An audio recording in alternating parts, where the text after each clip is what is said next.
So our today's all about Taylor Swift and this particular chart. It's amazing that she is at the peak of her popularity. And I'm always amazed by that. We spoke about this during the week. Today we're going to look and sort of unpack this and try and work out what is actually going on. But hello to you, Al. Hope everything's well. Does this surprise you at all?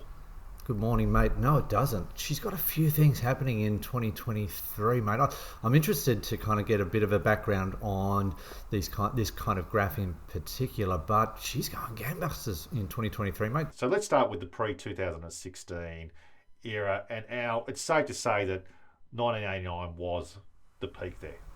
Oh, absolutely, mate. I mean, this had the singles Shake It Off, which was all over Australian and US radio. She took on the world with this album, mate. It was pretty much a pop-based kind of album, and it ended up being covered by indie artist Ryan Adams. So I think if someone's prepared to cover your album entirely, you're doing a pretty good thing, mate. This was an absolute juggernaut of a particular era of Taylor Swift's, mate. I'm sure you would have had the album on high rotation with your kids at home, mate. Oh, definitely. Look, it was a bit of cred. There's like Ryan Adams, right? Like he's covering your album all of a sudden. I mean, I know that probably people don't remember that so much as the Taylor version of it, but it seemed to be growing and growing and growing up to that particular point. But I mean, I was probably more of a fan once 1989 came out. But I mean, she did have a reputation of getting into the press a lot. She has squabble with Kanye. I mean, do you remember the Kanye? Right. Yeah. What do you remember what happened there? 2009. So this is what happened. So 2009. Maybe people don't forget about this. So she won her first MTV Music Award. She's accepting the award. Kanye comes up and says she shouldn't have won this award in front of everyone. She would have been mortified. Beyonce should have won it, and I mean she could have wilted away. And she didn't. She just kept getting more and more popular. But it's not only that. I mean, it's the boyfriend thing too, wasn't it?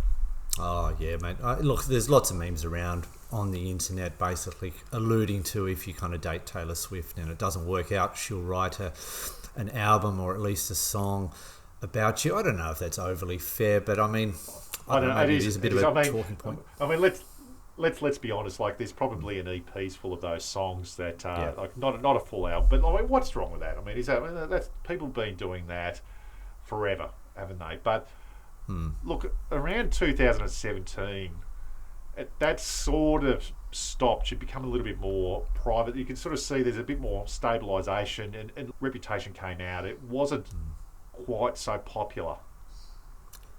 Do you think there's a particular reason for this? I mean, the next few albums weren't anywhere near as popular as 1989. Do you think they'll be becoming a little bit same, or just the fact that 1999 was so huge and these particular few albums after this were still popular but just not as popular?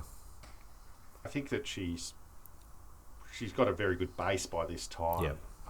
But possibly playing the long game and become a little bit more private. You're getting less of the boyfriend jokes around at that time. She's stating her political affiliations, so she's a Democrat, which a lot of people in popular music are, but she came from a country music background, so my understanding is that a lot of Republicans come from that type of background. So she basically put her stake in the ground around that. I think that around that time her reputation did stabilise.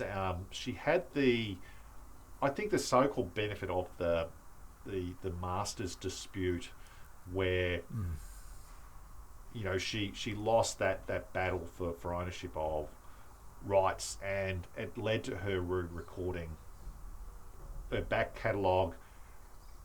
And I think that almost become a little bit of a cheat code in terms of interest in Taylor Swift, because all of a sudden she's re-releasing albums, and that's a risk doing the re-recording, by the way. It's not always going to work out, but it has, and it's actually worked to her benefit. But it's almost that she's just become sort of constantly in the cycle for positive things, and a positive thing is it's a release of an album, but but she's doing things in a positive way that aren't necessarily on the back page or page 3 of a celebrity rag.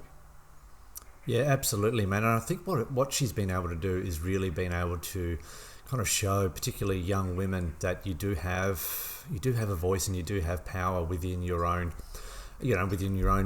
music. You're not going to let a bunch of record execs just kind of do whatever they want with your music. And I think that's kind of really spurred on her popularity and gained a real movement around, this is a really powerful intellectual woman, and combined with really good songwriting and these stadium tours. I mean, she's doing 2.5 kind of 3-hour shows. So, I mean, the Reputation era alone is the highest grossest North American concert series of all time. She's about to hit Australian shores, mate. I know you've got a ticket. Oh, man, where are we going to now? I know, and this is a good segue. I mean, this year and beyond, so she's now at the peak, and you're seeing a number of things. I mean, Midnights was released last year, so publicity, good reviews of that particular album. The Eras tour, selling out massive stadiums here in Melbourne.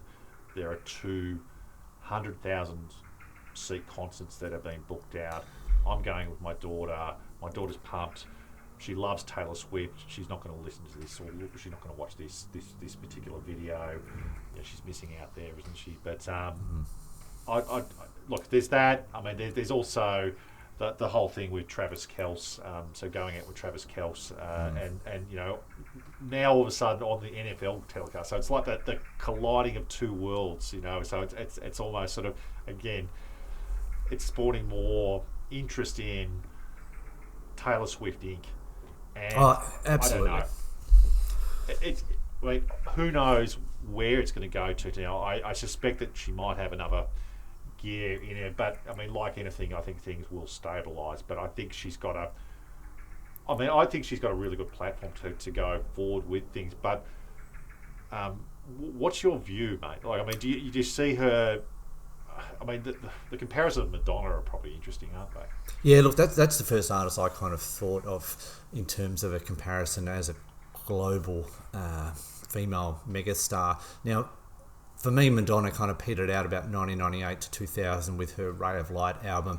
But the interesting thing about that album in particular, whether you're a Madonna fan or not, it was a really interesting kind of different change in style in music for her. She collaborated with William Orbit and different artists there, and released some singles and really got her back in the charts. But then, of course, she kind of petered away. So I think for Taylor Swift, she might get married, she might have a few kids, but I'd be really interested to see whether after a few years she might be able to change her musical direction, or whether she just sticks with what works and still pumps out albums that are hugely successful, mate. Do you have anything to say about which direction she might go in, or will she just kind of just keep going the way she's going? I mean, back in the day, if you're 35, you're over the hill. Yeah. Madonna proved that you could be over 40 and become still relevant. Taylor's mid-30s, so she's still got a long way to go. And I think that even now, people are putting relevant music out well into their 50s, 60s, 70s even. So she's got a long career ahead of her. In some ways, she's probably midpoint of her career, maybe.